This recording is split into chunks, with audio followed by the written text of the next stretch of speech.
at the response from the ships and from the support from the stakeholders on the ground. We are actively going after the cruise ship business because we recognize that as a port of call, Tobago will begin to become high in demand because, cruise ships have expressed that they want personalized service. So some of these ports with the 4 ships per day and stuff, they find that to be a little bit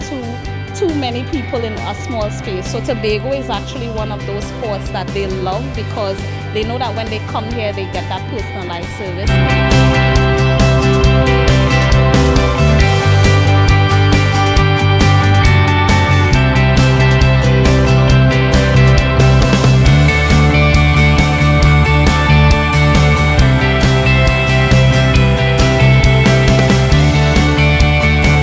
A lot of work and coordinating and organizing work has to be done on the ground to improve the product, to improve the visitor experience, and TTAL is definitely ready to play its part in that arrangement.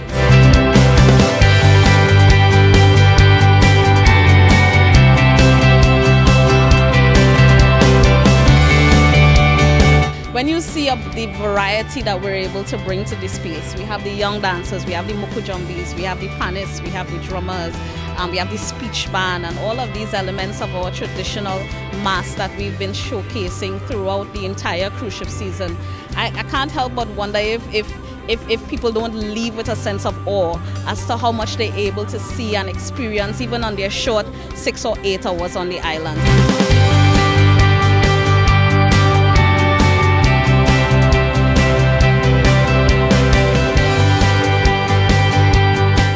Say that the Port Authority this season particular has been very, very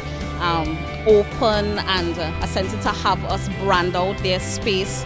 to make it more Tobago friendly and to have people get an idea of what the destination has to offer from the time they came off the boat.